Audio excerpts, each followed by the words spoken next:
Thanks for tuning in to more F1 coverage on Proline TV. The F1 Chinese Grand Prix coming up on Sunday. Is it still Sunday in China? Or how It, does that work? We're here when it the race is airing? it's Sunday there. It's late Saturday night, very, very, very early Sunday here.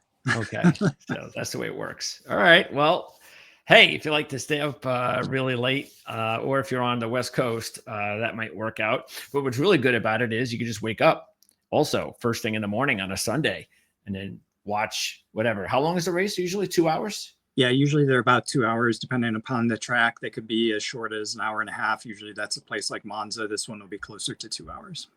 Okay, so last week, Lando Norris gets the win in Australia, and it was quite entertaining thanks to the rain.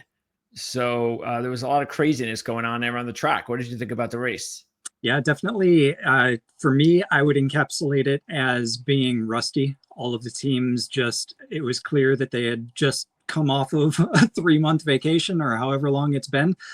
They weren't exactly as sharp in their decision making and their execution of things as they typically would be further on into the season.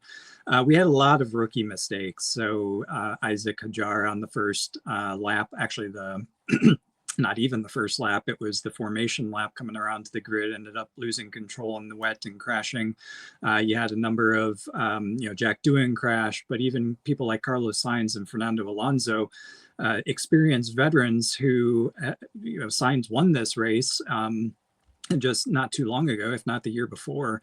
Both of them ended up crashing with the wet. So really tricky conditions. But then on top of that, throughout the race, I think every team made a bad decision at some point or another. Red Bull decided to leave Max Verstappen out on slick tires when it was clearly raining and he needed to be on wets, and he lost so much time based on that one lap that he had no chance to be able to get back into the lead again. The McLaren execution and their pit strategy just wasn't all that sound, or didn't look to be shaping up to be all that sound until Red Bull left Max Verstappen out for too long. Ferrari seemed like they were on the back foot. So I think every team has a lot of work to do as the season goes on.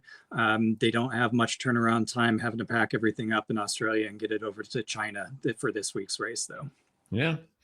Max Verstappen, big surprise. He's the defending champ of the race. Even though Max only won the race last year, that was his first win in Melbourne. But then again, they hadn't raced there for a while. Had he ever raced there? Like, when did he start in the series?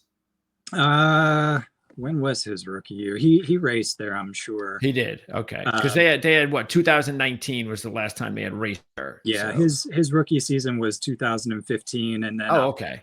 COVID and everything, trying to get back to Asia and specifically China is just really difficult, which is why they had a couple of year hiatus. But this track has been on the calendar, I think, since like 2004. So they've done 17 races here. But again, the cars change with the rules generation. So last year's was the first time under this current, I should say, it's not new anymore, this current generation of car, which again, throw away for 26. But this is the last year of the current rules package. So I think last year's pretty much is the best comparison if you're looking at past results at this particular track for anyone. Yeah, that's crazy to think. 5 years based on the whole COVID thing. 5.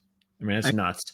Australia was out for 2 or 3 years as well. And when it did come back, it couldn't regain its normal season opening spot. This is the first year in like 3 or 4 years, I think, that we've had Australia back at its season opening spot. So yeah, that shut down, especially in a number of countries throughout the world. Like I remember going to Japan, it was well after COVID, and everyone there was still wearing masks, even out in public and outside. It was pretty crazy. And that was, several years after everything had lightened up here. So kind of lost a number of years, and this track in particular lost 5 for Formula One and just returned last year with Max Verstappen winning.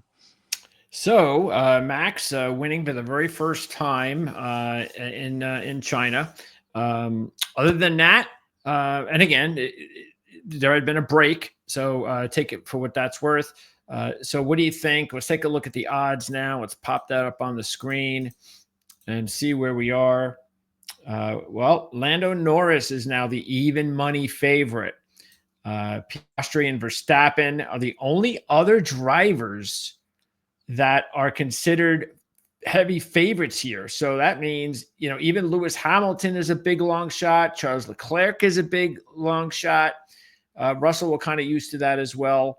So what do you think? Only three. Is that do you think that's the way it's going to go down? Or do you think that there's definitely a possibility for a fourth driver? I think that's right. Lando Norris's closest competition is going to come from Piastri and Verstappen. If you look at last year's race, Max Verstappen led 51 laps from pole. The only other person to have led in that race was Lando Norris, who finished second, and he actually started fourth. If you look at Australia, Australia was a little bit different as we previewed that race because all we had to go on was testing, which was 2 weeks prior to Australia. And there's really not a whole lot that you can get out of testing. You want to see a team rack up a lot of laps. You want to see them have some fast times, but you can't really tell the true pecking order.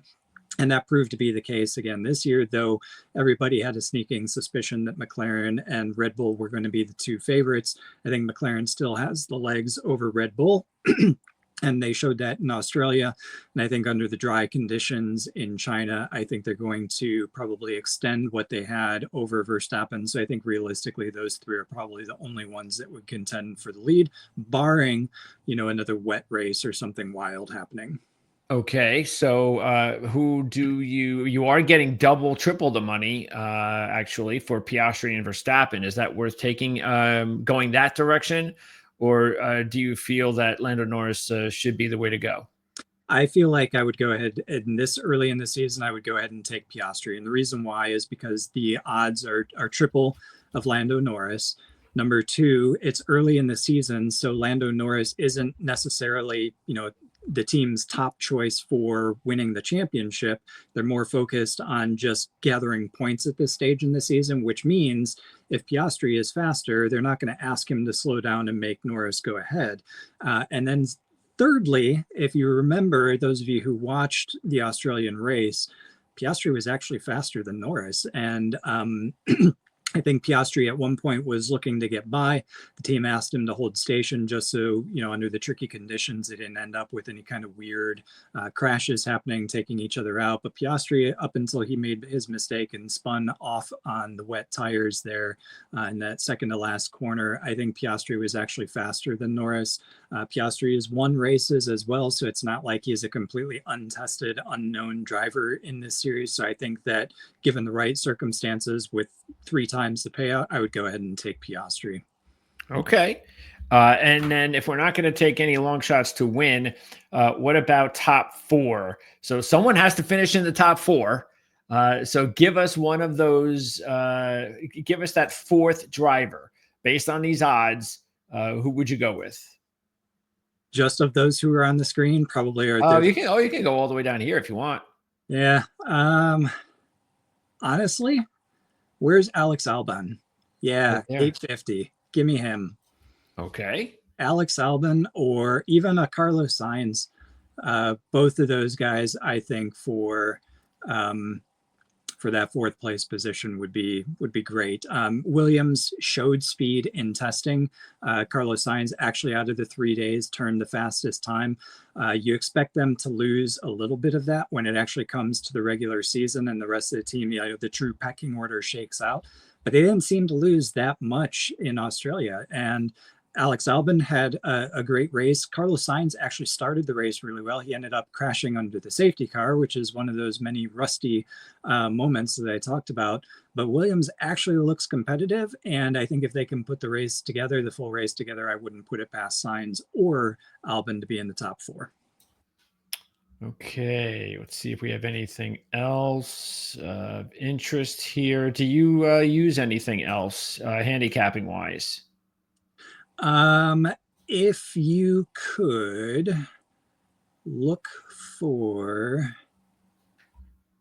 let's take a look at winning car, if you would. So if you go to team props and then winning car all the way to the right.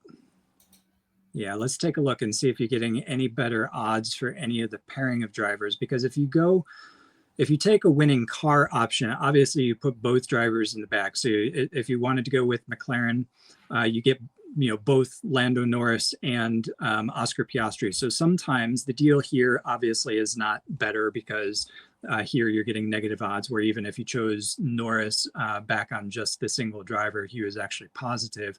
But this might be the case where you look at a Mercedes or potentially a Ferrari at the 10 and 12 number, because you're getting both Leclerc and Hamilton in Ferrari's case, and with Mercedes, you're getting Antonelli and Russell. And obviously, two drivers is better than one. Those would be the two teams I think that will be fighting it out to be best of the rest behind McLaren and Red Bull. They're both a step off of the pace from those top two teams, but even Red Bull with Liam Lawson thrown in there, if he has a better week than he did at Australia, +3 for him might not be bad as well. Okay, so if you were choosing between Ferrari and Mercedes, which one would you go with? Right now, I'd probably go with Mercedes because they seem to have their act together more so than Ferrari last week. Ferrari just has a history of making poor calls. And I think what we saw in Australia, when it really came down to qualifying and turning out the best laps, what we thought was potential from Ferrari really turned out to be phantom. I think the potential that Ferrari showed was maybe a little bit more than they actually have in the bag, whereas somebody like a Mercedes probably had a little bit more in the bag than they were showing, and that came to roost, as we saw in Australia with Russell being the better finisher out of all of those bunch. Okay, so Antonelli and Russell, 10-1 for Mercedes for winning car. Albon at 8-1, Carlos Sainz at 10-1 for top 4. Albon would be your top choice, right? I would put Albon as my top choice, yeah. And then Piastri is your top overall choice, getting triple the odds at 3-1. And that is how you're going to roll for the Chinese Grand Prix coming up on Saturday night here in America. What is the schedule? Because you are going away. So Yep. we're missing you on NASCAR. What's F1 schedule, by the way? F1 will be back in Japan 2 weeks after China. So they're taking a 2-week break. So I'll be back well in advance to be able to preview Perfect. Japanese Grand Prix, which will be coming up on April 6th. Excellent. So F1 viewers, you don't have to worry about CJ going on vacation. You probably won't even realize he went. Unless you're checking us out over on our NASCAR show. So, all right. So, and also, of course, we'll have, you have a DFS report for that too? That's correct. Yeah. Okay. I'll provide a link at rotowire.com, and it'll be in the description of this video. That's right. So just check it out. And don't forget to subscribe, supporting the channel. That is definitely the way to go. Obviously, if you just like the videos too, and you don't want to ever miss them, you can hit the notification bell too. That's a great way for you to be reminded about the videos whenever they're posted here on the channel. And liking the video, sharing the video, and your questions and comments, let those roll. I know we haven't been able to build an audience here yet compared to NASCAR, but the best way for us to do that, and by the way, this is also a great way for you whenever you have a question or a comment to be seen, to be heard. You go on some of the bigger channels, and they may not even know you're there. So the startup channels or the startup videos and sports like this on a big sports platform that we have here on ProLight TV, this is the best way for you to be able to communicate. And that we're going to respond to you, and that hey, we've done the same thing over at NASCAR. We have a great relationship with a lot of our viewers over there that have been with us for several years. So hopefully we'll be able to get some of you guys to tag along here as well. All right, so CJ, thanks again for doing this, and we'll see you in 2 weeks. When F1 heads over to Japan. Absolutely. Enjoy the Chinese Grand Prix. Sounds good. We'll see everybody in 2 weeks.